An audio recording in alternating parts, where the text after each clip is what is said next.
The Red Sox have made a massive move that changes everything for the 2025 regular season. I was very thrilled about last night's performance by the Boston Red Sox, 8-3. I am Sean Barry. This is Red Sox Digest. Before we get into anything, if you are a part of the 72% that is not subscribed, please make sure you do so. Help us on our journey to 3,000 subscribers. We know Red Sox Nation is worldwide. We would love for everybody to subscribe. What I have for you today involves Brayan Bello. He finally pitched for the Red Sox this season. He played last night. He played super solid. From what was reported in Worcester, he didn't seem to be as quote unquote locked in, I guess, as I would say. But obviously, not as many fans, the energy is not the same as it is at Fenway Park. Beo played really solid ball last night, and I am so thrilled for him to be back on the roster. He went 5 innings, 4 hits, not terrible. He gave up a homer in there, but obviously it's going to happen. 3 strikeouts, 1.80 ERA, really, really good. His pitch count was a bit high. He had about 97, 98 pitches last night. Again, his first start of the year, you can't complain with these numbers at all. He's just getting back into the swing of things, but he looked really amazing last night. In the 5th inning, Arozarena was up to bat, and Beo struck him out as his last batter and just got super, super excited and was screaming up on the mound. But that's the energy we needed from a starter. Obviously, there's been electric moments so far this year, but Beo brings hype, and he brings like joy on the team, and he just brings a lot of energy, which I really, really love because teams need that to succeed, and especially the Red Sox, especially in a city of Boston. If you don't have good energy and if you don't mesh well with the fans, we're not gonna support you as much. But Bale last night, he had everybody's full support. Everybody was riding with him the entire game. I was so thrilled to see him succeed yesterday. In the Red Sox documentary that recently came out, Beo mentioned his struggle with his thoughts and everything. His mental health obviously was a bit tough last year with not seeing his wife and kids for a really, really long time working on their visa. So obviously his numbers last year aren't going to be as solid as we would like. 1.80 obviously can go up and down. Hopefully it stays around here. That would be amazing. He'd be in the Cy Young conversation, but obviously anything can happen in baseball. Last season, Beo played all right, not as much as we would like. These are his stats for this season so far. But he honestly could have done worse last year, as we all know. I am so thrilled for him to be back on the roster.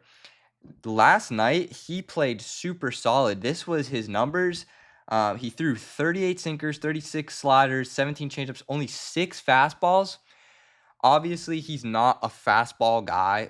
He's not fastball. As you can see here, his slider was really, really good yesterday. His sinker, his velocity was super solid. 95.1 is really, really good. Obviously, there's different spins for all of these, but these were his sinker or his slider spin last night was unbelievable. His slider, in my opinion, was his best pitch last night. The sinker, obviously, really good as well. But everything else, he played really solid ball. These numbers are really, really good. As long as he can keep them going and keep them very, very solid, I don't see an issue with having him be our 3 or 4 pitcher. Obviously, Crochet's the ace. In my opinion, Bueller should be our 2. Houck or Beo should be our 3. And then same with our 4. Those guys can flip-flop. And then our 5, honestly, could be anybody. It could be Giolito, Crawford. It could be Fitz. It could be Newcomb. It could be really anyone. But other than that, he said last night he was very excited, very emotional for him. I was trying to do my job from the first pitch to the last one, but yeah, it was a good moment for me to be back. So obviously he was hungry. He was so excited to get out there, and he was just so ready to play baseball, obviously, and he was so emotional out there, and it showed in his pitching and in the game last night. The Red Sox had his back, and they played really, really, really well. And I am so excited for them to be back playing really good baseball this year. Alex Cora has decisions to make involving Beo and the pitching staff. Obviously, those guys that I just named, Hauk, Beo, obviously, Crochet, and Bueller, all have a locked-in starting role for the Red Sox this year. It's that fifth spot that's a bit tricky for him, but Cora went on saying, "We're not developing him anymore. We're winning games." So it's expected of Brayan Bello by not only Alex Cora, but Red Sox Nation as a whole, that he is here and he is ready to win and he is going to win. Obviously, there's high expectations for the season this year, with everybody hoping and praying they go to the playoffs and make a big push towards the World Series.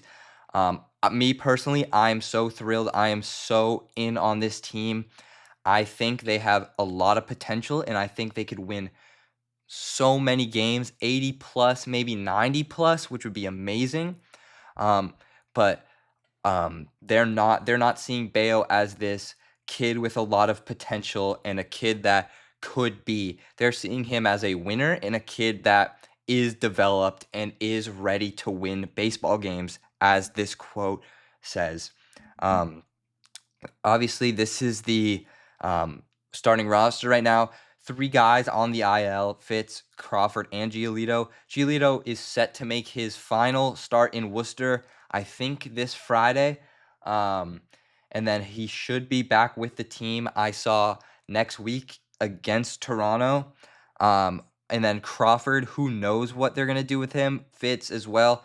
Fitz last season was a really solid bullpen guy towards the end of the year, so I don't have an issue moving him to a relief role. Obviously, the Red Sox do need it because their bullpen, quite frankly, absolutely sucks. I was at the game the other day, and the Houck played really, really solid ball, and then the bullpen came in, and Zach Kelly, he sucks. I'm sorry. He came in and loaded the bases, and then they ended up losing the game to the White Sox. So obviously, Fitz would be a really solid bullpen piece.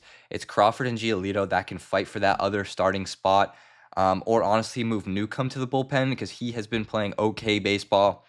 And there's obviously really solid starters in Worcester, so the future is bright. The team is solid. It's just up to Alex Cora now to make the decisions that he thinks would be the best for the team. Obviously, he's not going to be the only one making decisions. It's going to be Breslow, everybody else, like all of the other coaching staff. And I'm looking forward to the season this year. The Red Sox are half a game back in the AL East. They're 14-11. The Yankees are 14-10. They both play today. The Yankees play the Guardians. The Red Sox play the Mariners in the second game of the series. The Red Sox could, at the end of this week, be number 1 seed in the AL East. I know it's only April and it's super early to say anything about that, to be honest. But I think that they could, if they get first in the AL East by the end of this week, they can make a big push at the deadline for the playoffs, for literally anything. I am so excited for the end of this season, and not for the end of the season. I love baseball. I would love for it to just go all year round, but obviously, playoff baseball is a different breed. And the Red Sox can make a push if they remain on that top seed in the AL East. That is all I have for you today. Please let me know what you guys think about Beo's return and about what the Red Sox should do with the rest of their rotation throughout the 2025 season. Yeah, give me your thoughts on the season so far. Don't forget to like, comment about the season and about the return of Beo and if you guys are excited or not. Subscribe, help us on our journey to 3,000. This is Red Sox Digest. Go Sox.